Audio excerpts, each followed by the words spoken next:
नमस्कार दोस्तों, मैं साजन कुमार और आप देख रहे हैं यूट्यूब चैनल समझ आएगा। चलिए शुरू करते हैं आज की वीडियो का टॉपिक बिना आपका टाइम वेस्ट किए हुए। तो दोस्तों, जैसा कि आप यहां पे रीड कर रहे हैं, इंडियन एयर फोर्स की ये रिक्रूटमेंट है अनमैरिड आउटस्टैंडिंग स्पोर्ट्समैन के लिए। ठीक है, सिर्फ मेल कैंडिडेट अप्लाई कर सकते हैं। तो athletes, cross country, football, handball, shooting, water ball, golf, basketball, cricket, ये जेनेमेटिक्स कुछ है, kabaddi, swimming, wrestling, boxing, cycling, hockey, lawn tennis, volleyball और वेट लिफ्टिंग, इसमें से किसी भी गेम को अगर आपने कभी खेला है तो आप अप्लाई कर सकते हैं। लेकिन क्वालिफिकेशन देख लीजिएगा, 12th पास आपकी होनी चाहिए। ठीक है, लेकिन उसके बाद बताऊंगा आपको एक बिना 12th वाली भी है इसमें।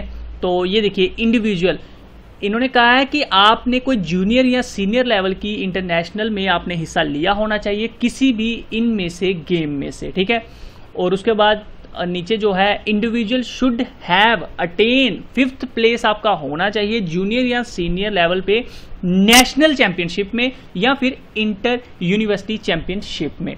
ठीक है, उसके साथ साथ इन्होंने कहा है कि आपके जो है जूनियर या सीनियर लेवल पे आपने अपने आप को रिप्रेजेंट किया होना चाहिए। किस लेवल पे? नेशनल चैंपियनशिप या फिर नेशनल स्कूल टूर्नामेंट में, जो कि स्कूल के द्वारा ऑर्गेनाइज की हो SGFI के थ्रू। अब इन्होंने कहा है कि अगर किसी की 12th पास नहीं है तो वो उसके लिए रिलैक्सेशन कहाँ दी है? उन्होंने कहा है कि अगर किसी ने इंटरनेशनल और नेशनल लेवल जो है उसमें अचीवमेंट की है लेकिन उसकी 12वीं पास नहीं है तो वो भी अप्लाई कर सकता है, लेकिन मैट्रिक पास तो वो होना ही चाहिए।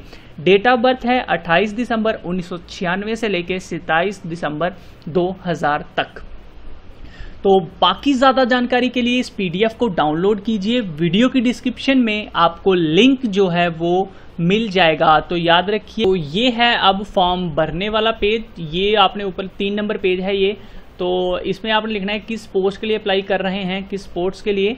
तो उसके नीचे अगर आप थोड़ा सा आ जाएंगे तो यहाँ पे आपको फोटोग्राफ अपनी लगानी है, रजिस्ट्रेशन नंबर आपने नहीं लिखना है, उसके बाद अपना नाम, पापा का नाम, अपनी डेट ऑफ बर्थ, उसके बाद मैट्रिकुलेशन का सर्टिफिकेट नंबर, इंटरमीडिएट जो आपका रजिस्ट्रेशन नंबर 12वीं का होता है वो, और ये कौन सी यूनिवर्सिटी कौन से बोर्ड से की वो चीज़ बताइए।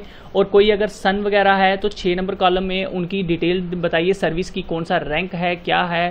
ठीक है, तो उसके बाद ये जो है 7 नंबर कॉलम, इसमें आपने अपनी जो है वो बतानी है। चलिए मैं आपको ऊपर थोड़ा सा करके बता देता हूँ कि किसमें आपने जो है वो की है। आप बताइए 12th पास, 10th पास, जिसमें भी है, कौन से सब्जेक्ट थे, कितने मार्क्स आए और कितनी परसेंटेज आपकी आई है। अब थोड़ा सा और नीचे आ जाते हैं हम। तो ये है कि आप किस डिसिप्लिन में थे स्पोर्ट्स में वो बताइए, लेवल कौन सा था। उसके बाद हाइट, आइडेंटिफिकेशन मार्क होता है आपकी, कोई निशानी, कट मार्क कुछ भी हो आपके शरीर पे वो बताइए।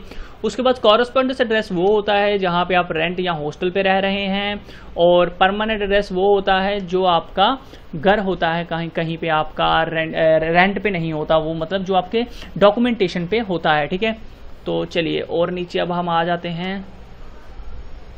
12 नंबर कॉलम हो गया परमानेंट एड्रेस का। तो ये आ गया अब हमारा 13 नंबर, नेशनलिटी बताइए और बताइए आप मैरिड हैं या नहीं, टिक लगा दीजिए, अगर नहीं है तो नो लगा दीजिएगा, सॉरी। और ईमेल आईडी, कॉन्टैक्ट नंबर, और कहीं आप पहले डिस्चार्ज तो नहीं हुए इंडियन एयरफोर्स से, वो है 17 नंबर कॉलम में, अगर हुए हैं तो मेंशन कीजिए वरना इसे रहने दीजिएगा।